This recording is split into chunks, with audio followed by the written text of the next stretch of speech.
Sayılarımız şimdi olur.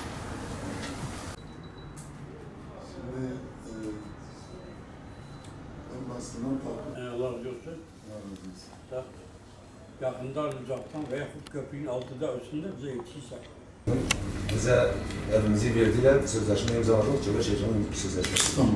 Sözleşme imzalamışlar, evimizin atlayan bir arkadaşın evini 90 bin liraya saydılar, 500 bin lira hesap çıkardık. Yine kabul ettik, Tamam. tekrardan iptal ettiler, abi buradayız. Nereye gidiyorsan bize terör muamelesi yapıyor. Kime gitmişse bize muamele yapmışlar. Ama biz terör değiliz. Yani şimdi bizi zorlanırlar, biz kime gitsek bize muamele yapsa olmaz. Diyarbakır'da hiç kimse bize sahip çıkmadı. Valiye bile çıktık. Telefon açtık, yazdık, ne yaptık? Bize sahip çıkmadı. Biz memleketin çocuklarıyız. Netice itibariyle burada bir mağduriyet, özellikle bir haksızlık olsa bizim görevimiz gücümüz nispetinde, imkanlarımız doğrultusunda kardeşlerimize, vatandaşlarımıza yardımcı olmak.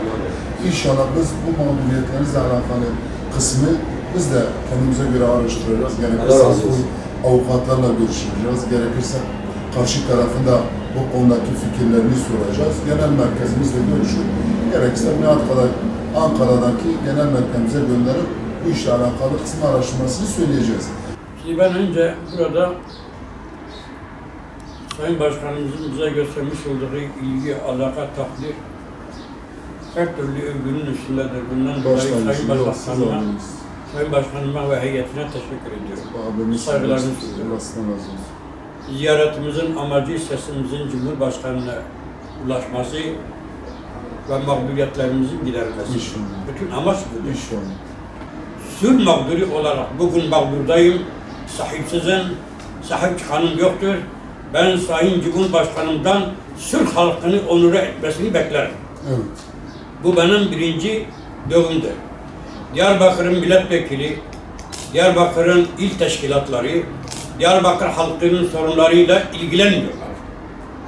Sorunlarını çözmüyorlar. Herkes topu taca atıyor, birbirine gönderiyorlar. Ve şu anda sür mağduru olarak arıyoruz, muhatap bulamıyoruz. Sadece bize demişler, gelin dilek çevirin, siz ne istiyorsunuz?